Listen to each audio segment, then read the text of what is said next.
नमस्कार मित्रांनो, आपलं स्वागत आहे आपल्या आवडत्या चॅनलमध्ये ज्याचं नाव आहे स्पर्धकार. या व्हिडिओमध्ये आपण पाहणार आहोत STI मुख्य परीक्षा 2017 झालेला पेपर आणि त्यातील गणित व बुद्धिमत्ता याचं आपण सखोल विश्लेषण या व्हिडिओमध्ये करणार आहोत. ओके, चला वेळ न देता लगेच पहिल्या प्रश्नाकडे वळूया.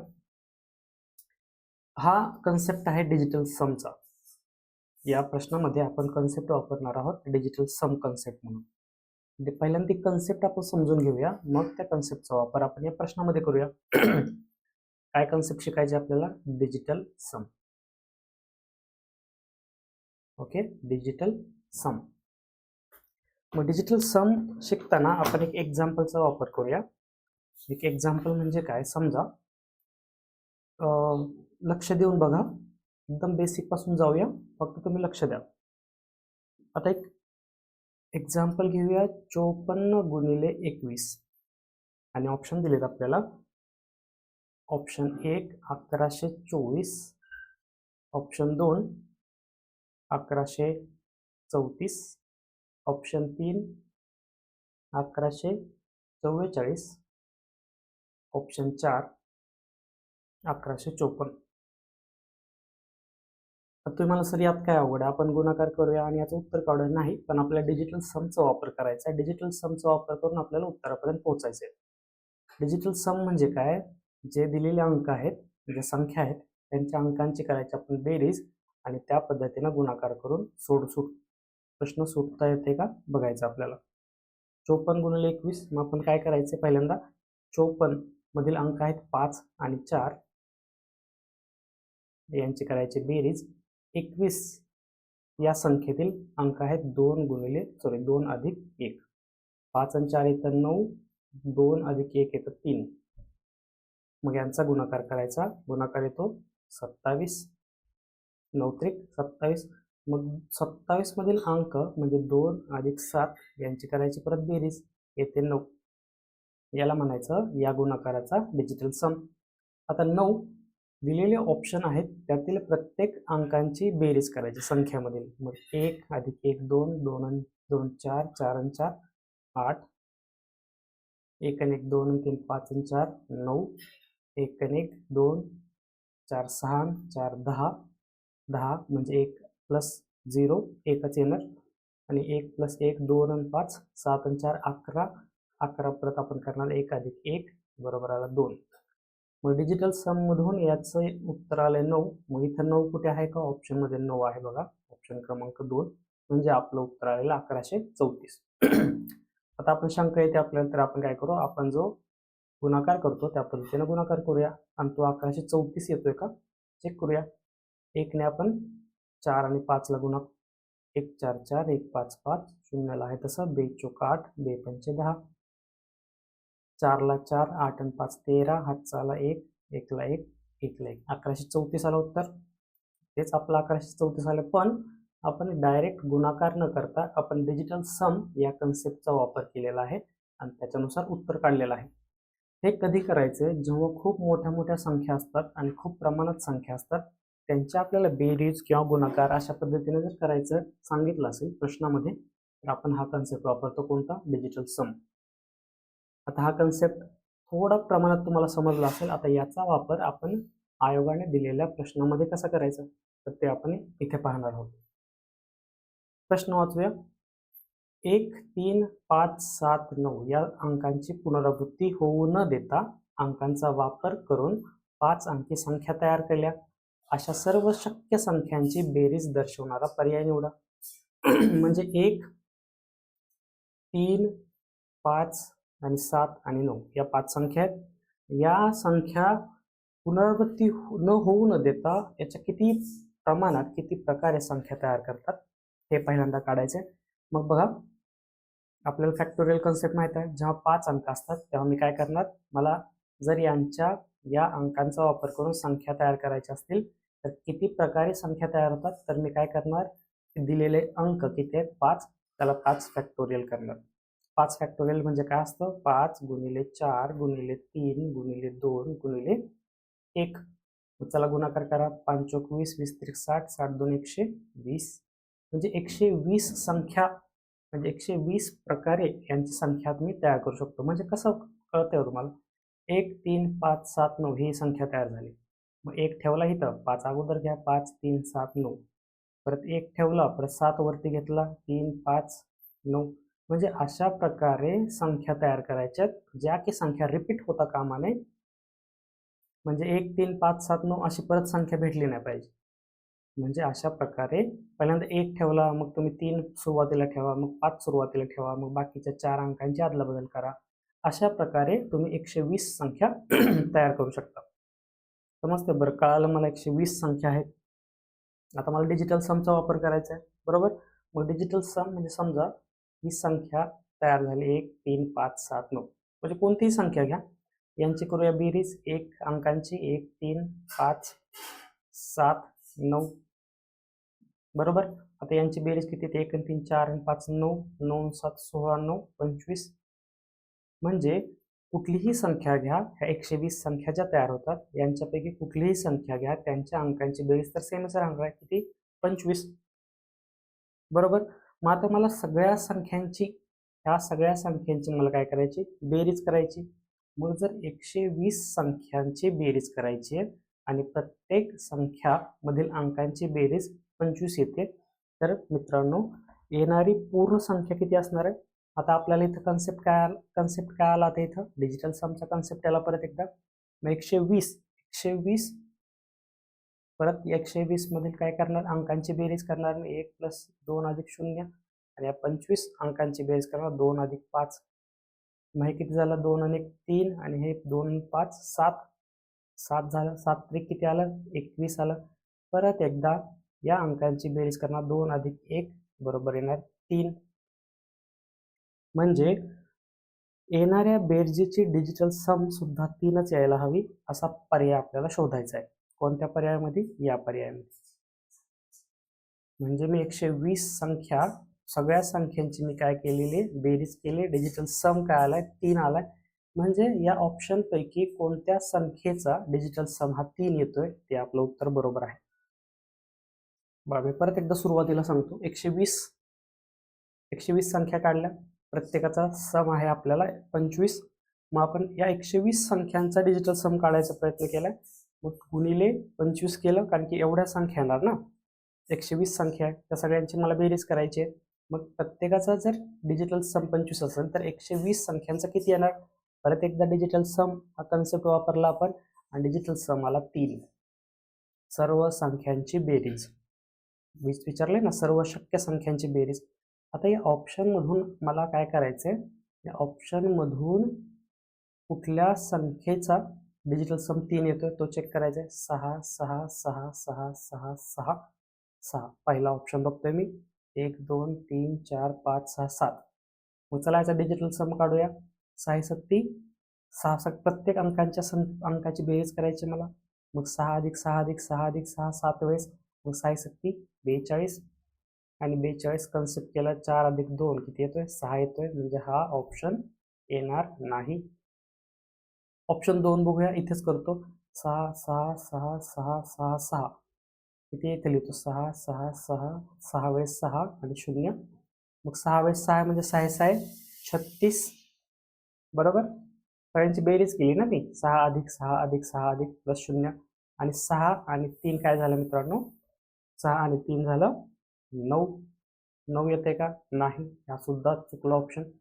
आता 6 6 6 6 6 5 वेळेस 6 म्हणजे 6 पंचे 30 आणि 30 म्हणजे 3 + 0 उत्तर आलं 3. मग 3 सम पाहिजे होती. 3 सम इथं आलेली आहे, म्हणून आपला ऑप्शन क्रमांक 3 हा बरोबर उत्तर आलेला आहे. म्हणजे एवढं एक वेगळाच कन्सेप्ट होता. डिजिटल सम हा छान कन्सेप्ट आपल्याला कळाला, कारण की मोठ्या संख्यांचा गुणाकार आपण अशा प्रकारे काढू शकतो. आपला गुणाकार करतानाचा वेळ वाचतो, त्यामुळं हा कन्सेप्ट महत्त्वाचा आहे. आणि 2017 नंतर STI मुख्य परीक्षेला असलं काही पाहायला मिळालेलं नाही. म्हणून 2017ला बघा, जुन्या प्रश्नपत्रिकेमध्ये व्हरायटी मिळालेली आहे आपल्याला. डिजिटल सम हा कन्सेप्ट आपण नवीन प्रकारे शिकलेलो आहे, म्हणून हा प्रश्न ठरतो भारी. समजलं? ऑप्शन क्रमांक 3 हे आपलं उत्तर आलेलं आहे. समजतंय? चला, आय होप हा कन्सेप्ट तुम्हाला समजला असेल आणि तुम्ही अशाच प्रकारे वेगवेगळ्या मोठे मोठे काय करा, मोठे मोठे गुणाकार याच्यानुसार पडताळणी करून बघा बरोबर येते की नाही. समजतं? जायचं पुढे. चला पुढचा प्रश्न घेऊया. बघ, एका मुलाचे वय मुलाचे वय आपण लिहून घेऊया. मुलाचे वय त्याच्या वडिलांच्या वयाच्या तृतीयांश आहे. वडिलांचं वय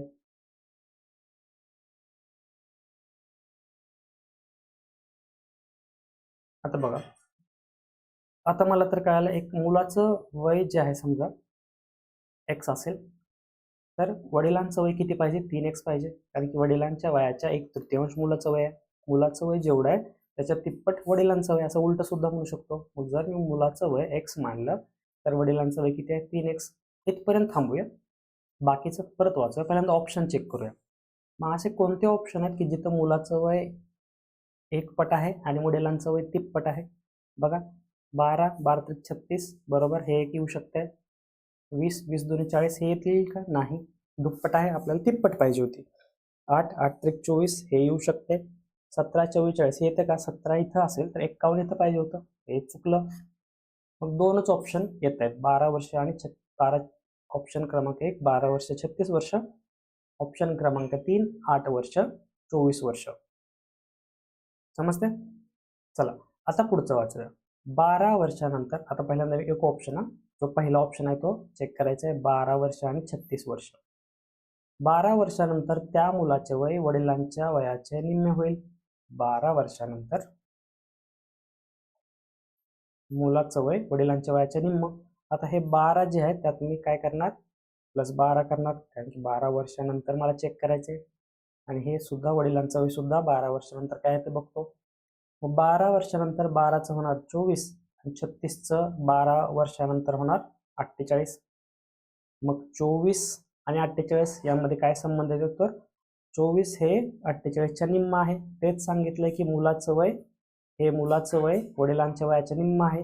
म्हणजे पहिलाच ऑप्शन आपला बरोबर येतंय की 12 वर्ष आणि 36 वर्ष हे उत्तर आहे. दोघांचे आजचे वय आहे 12 वर्ष आणि 36 वर्ष. म्हणजे ऑप्शनवरून सुद्धा तुम्ही जाऊ शकता मित्रांनो. मी याची एक लांब लचक पद्धत सुद्धा मी तुम्हाला सांगू शकतो, जे की कन्सेप्ट समजून घेण्यासाठी उपयोगी पडते. म्हणजे जसं की इथं म्हटलंय मुलाचं वय x मानलं, वडिलांचं वय y मानलं, मग x बरोबर मी काय करणार, y/3. अशा प्रकारे पुढं कन्सेप्ट मांडत जायचं, समीकरण मांडत जायचं आणि मग आपल्याला सोडवायचं. त्यापेक्षा हे पण सोपं आहे. हा सुद्धा कन्सेप्ट लक्षात ठेवत चला की समजा वेळ मिळत नसेल, हे जे लांब लचक मी समजून सांगतो तुम्हाला कन्सेप्टसाठी समजून सांगतो की काही जणांना कन्सेप्ट कळायला पाहिजे. आणि मग अशाच प्रकारे सुद्धा आपण उत्तरे काढू शकतो ऑप्शन मधून. समजतंय? समजायलाच पाहिजे मित्रांनो. जायचं पुढे. चला पुढचा प्रश्न घेऊया. बघा हा प्रश्न तुमच्यासाठी आहे होमवर्क. की हा जो x आहे इथं काय येईल हे या ऑप्शन मधून तुम्ही मला सांगायचंय. नक्की तुम्ही सांगाल अशी अपेक्षा करतो. आणि याच्यावर थोडंसं डोकं लावा, लॉजिक लावा. काय लॉजिक येते ते मला तुम्ही कमेंटमध्ये सांगायचं. आय होप तुम्ही सांगाल आणि थोडेसे कष्ट घ्याल, कारण की अभ्यासासाठी आपल्याला कष्टच घ्यायचे मित्रांनो. समजतंय? चला पुढचा प्रश्न घेऊया. बरं, रेल्वेचा वेग 63 किलोमीटर दर ताशी आहे. म्हणजे रेल्वेचा स्पीड आहे 63 किलोमीटर पर आवर. तर रेल्वेच्या जाण्याच्या दिशेने 3 किलोमीटर दर ताशी वेगाने जाणाऱ्या मनुष्याला, एक मनुष्य आहे त्याचा वेग किती आहे, 3 किलोमीटर पर आवर. ताशी वेगाने जाणाऱ्या म्हणजे जाण्याच्या दिशेने म्हणजे ही ट्रेन आहे आपली आणि त्याच्याच दिशेने हा मनुष्य चाललाय. ही दिशा आहे ट्रेनची, हे मनुष्याची दिशा आहे. ट्रेनचा स्पीड आहे 63 किलोमीटर पर आवर. या मनुष्याचा स्पीड आहे 3 किलोमीटर पर आवर. दिशा कशी आहे, दिशा आहे समान.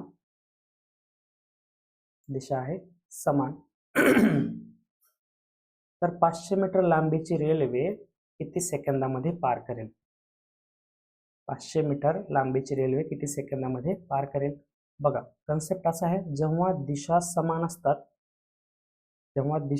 असतात तेव्हा वेगाची काय होते?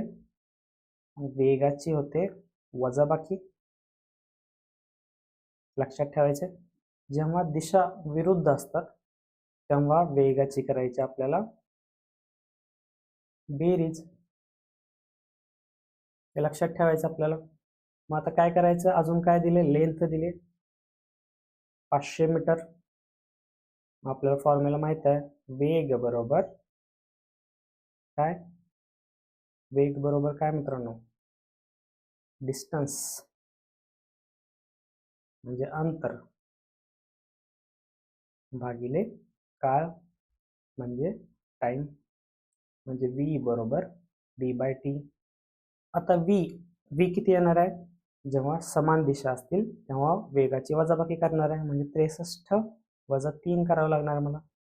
आणि किलोमीटर पर आवर आहे, त्याला मला जर किलोमीटर इथे लिहितो, किलोमीटर पर आवर असेल तर त्याला मला मीटर पर सेकंड मध्ये करायचं असेल तर 5/18 ने मी त्याला गुणतो. कारण की डिस्टन्स जे आहे, ती लेंथ जी आहे ती 500 मीटरमध्ये आहे आणि ऑप्शन किती सेकंदामध्ये पार करेल ते आहे सेकंद. म्हणून मला किलोमीटर पर आवरचं मीटर पर सेकंद मध्ये करणं भाग आहे. 63/3 भागिले डायरेक्ट 5/18. डिस्टन्स किती आहे? 500 मीटर आणि टी जो की काढायचा आहे. 63 वजा 3 किती येते मित्रांनो? 60 गुणिले 5/18 बरोबर 500 भागिले टी. 6 60 6 त्रिक 18.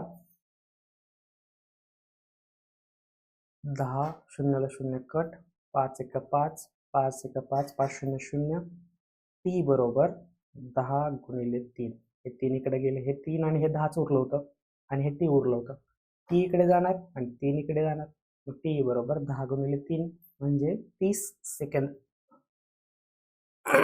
30 सेकंद हे आपलं उत्तर आलेलं आहे. किती सेकंदामध्ये पार करेल? तर 30 सेकंद. ऑप्शन क्रमांक 2 30 सेकंद हे आपलं उत्तर आलेलं आहे. बरोबर.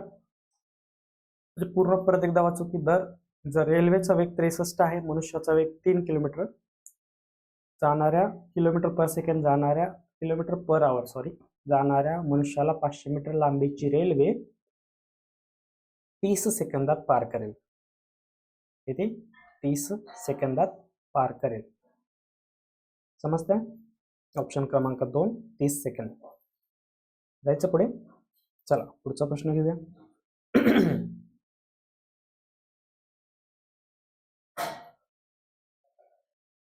प्रश्न वाचूया. पहिल्यांदा हा आहे प्रश्न दिशाचा. दिशा म्हटलं की दिशा काढून घेऊया. आग्नेय, दक्षिण, नैऋत्य, पश्चिम, वायव्य, उत्तर, ईशान्य आणि पूर्व. या झाल्या दिशा. आता एक माणूस आहे, एक बिंदू मला फिक्स करून घ्यावा लागेल. एक माणूस आहे, तो 15 किलोमीटर दक्षिणेकडे चालत गेला. 15 किलोमीटर दक्षिणेकडे चालत गेला.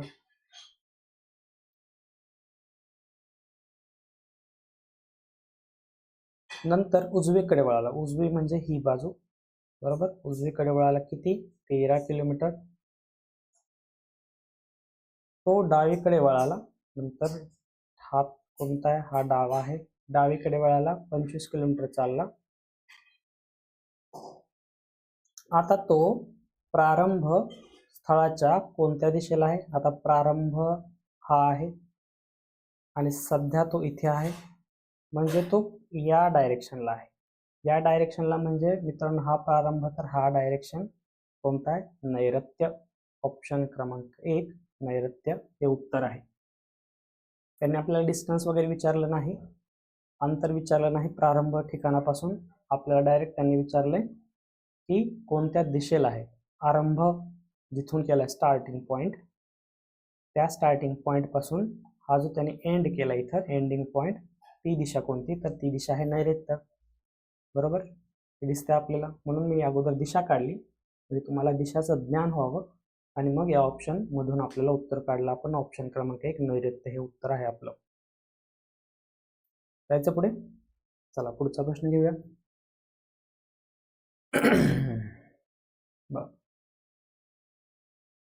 एका छायाचित्राकडे बोट दाखवून, ठीक आहे, एका छायाचित्राकडे म्हणजे हे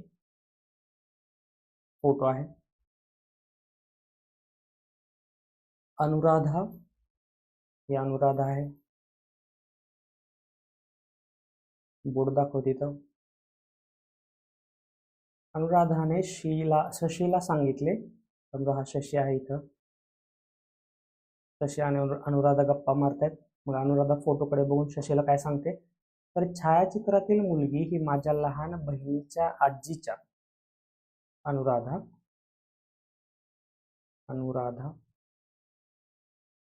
माझ्या लहान बहिणीची, म्हणजे ही एक लहान बहीण आहे तिला, तिच्या आजीची म्हणजे हे वडील असतील तिथं वरती.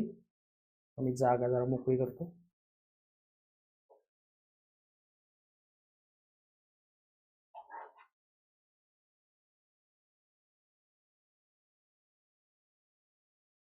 अनुराधा लहान बहिणीच्या आजी, म्हणजे इथे एक पिढी आहे आणि त्याच्यावरती आजी आहे. आजीच्या एकुलता एक मुलाची, म्हणजे आजीला एकुलता एक मुलगा आहे. इथं आला बायकोची, त्याची बायको आली, दुसरी मुलगी आहे, म्हणजे ही पहिली फर्स्ट मुलगी आणि ही दुसरी मुलगी आहे, बरोबर ना. बायकोची दुसरी मुलगी म्हणजे ही पहिली मुलगी असणार आहे आणि ही दुसरी मुलगी असणार आहे. म्हणजे फोटोमधील ही जी मुलगी आहे फोटोमधील ही काय असणार आहे, अनुराधाची असणार आहे बहीण.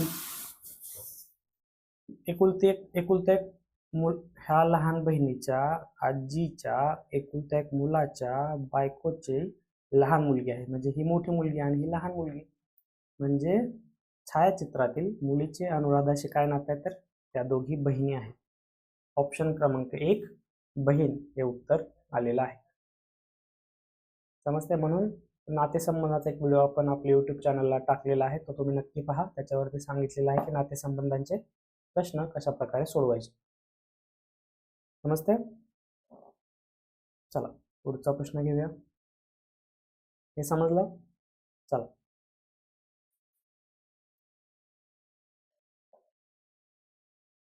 बघा, कोण उंच आहे, कोण बुटका आहे, कोण ठेंगणा आहे.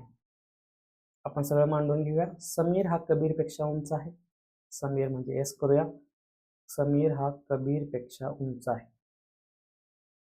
कबीर हा आमिर पेक्षा उंच आहे. कबीर हा आमिर पेक्षा उंच आहे. सुधीर हा शिशिर पेक्षा उंच आहे. सुधीरला एस यू लिहितो, शिशिरला एस एच लिहितो. शिशिर हा कबीर पेक्षा उंच आहे. शिशिर हा कबीर पेक्षा उंच आहे. तर सर्वांमध्ये ठेंगणा कोण. आता हे दोन समीकरण म्हणजे दोन वाक्य दिलेत, सेंटेन्स मला माहित आहे, या दोघांचा वापर करून मला उत्तर काढायचं. सगळ्यात ठेंगणा सगळ्यात बुटका कोण आहे. तर ठीक आहे, बघा कबीर इथं आहे म्हणजे कॉमन पॉइंट त्यांचा कबीर आहे, बरोबर. मग कबीर हा उंच आहे कोणापेक्षा, ए आमिर पेक्षा, हे तर दिलेलं आहे. आणि हे जे समीर आहे ते इथे कुठेतरी असू शकतं. समीर हे मला माहित नाही, पण तो समीर नक्कीच कबीर पेक्षा उंच आहे, म्हणजे या साईडला येणार. ओके, सुधीर आहे, शिशिर आहे, पण समीर आणि सुधीर शिशिर यांचा बद्दल संबंध मला माहित नाही, पण ते काढायची सुद्धा गरज नाही, कारण की आपल्याला काय विचारले, सर्वात ठेंगणा विचारले. मग सर्वात ठेंगणा सगळ्यात बारका कोण आहे, आमिर आहे. ऑप्शन क्रमांक 3 आमिर येते.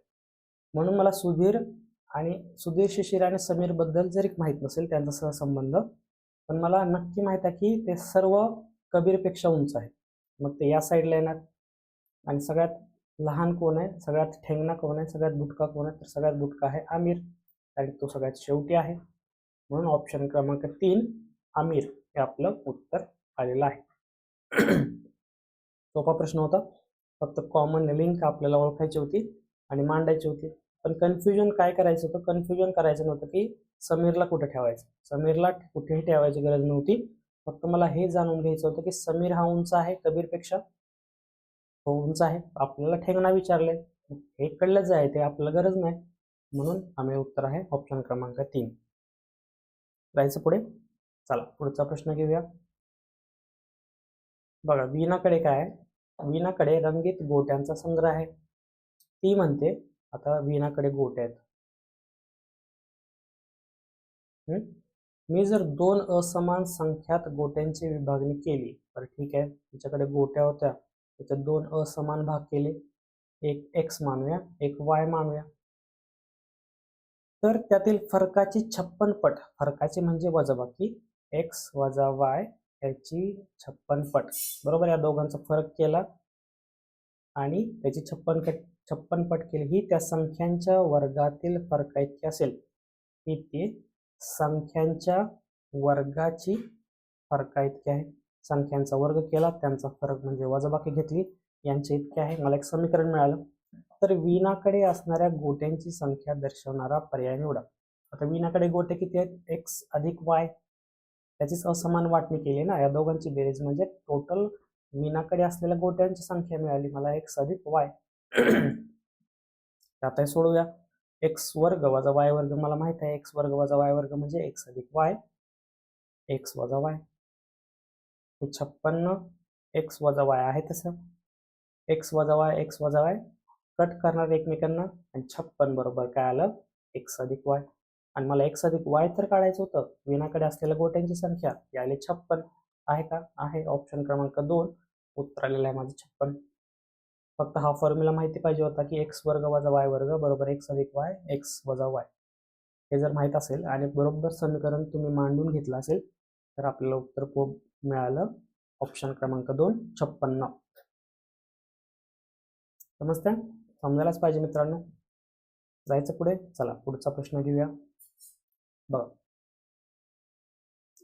एका इष्टिका चितीच्या 1 ते 6 ठिपके असलेल्या 2 स्थिती खाली दर्शवले आहेत, तेव्हा 3 ठिपके वरील पृष्ठभागावर असतील, तेव्हा किती ठिपके खालच्या पृष्ठभागावर असतील.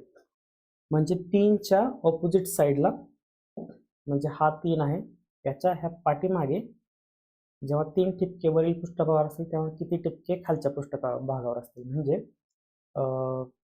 काढूनच घेतो थांबा, मी तुम्हाला समजेल.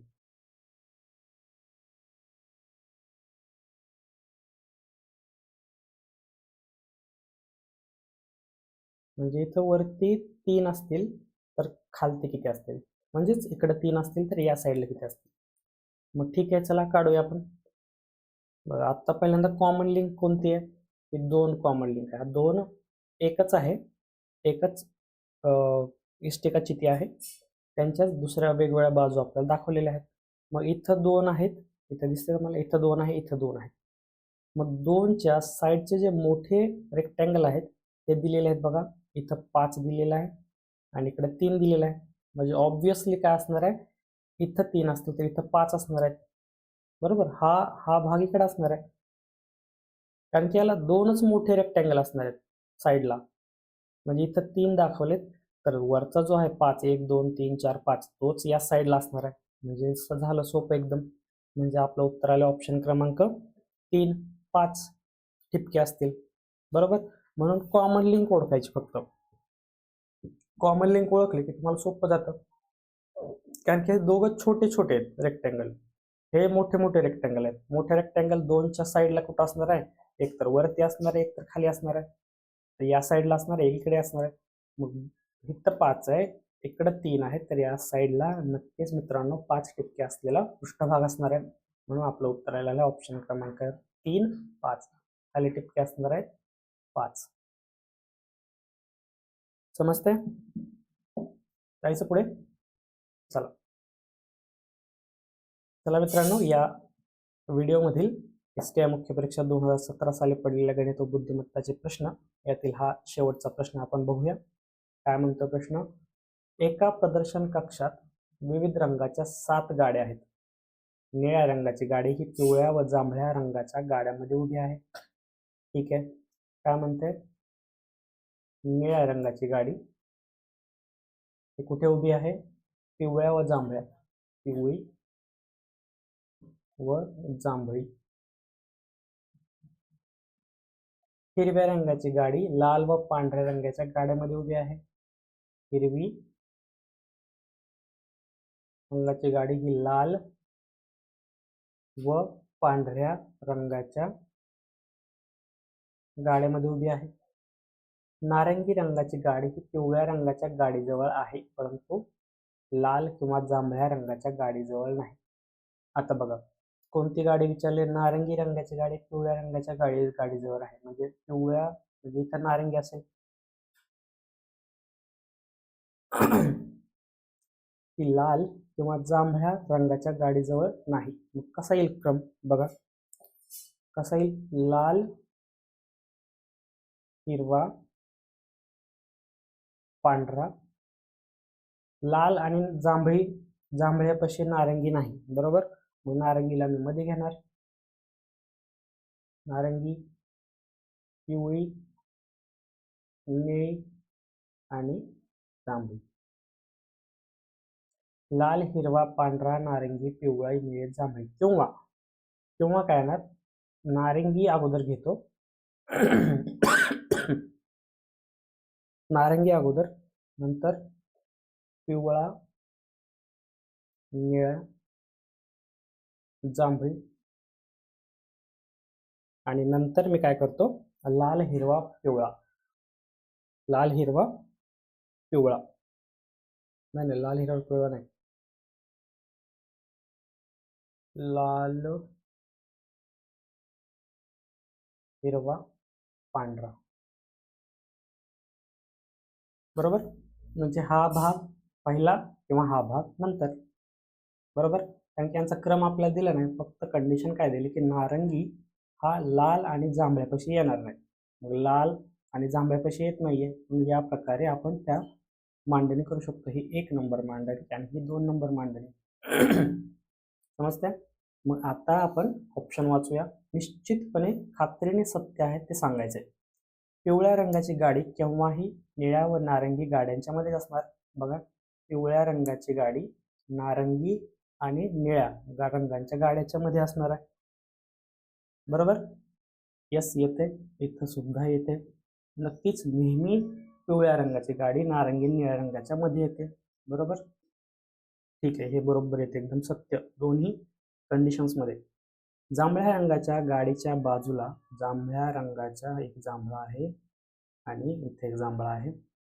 गाडीच्या बाजूला नेहमीच एकतर लाल किंवा पांढरा, एकतर लाल किंवा पांढरा. लाल तर येतोय पण पांढरा येतोय का, नाही.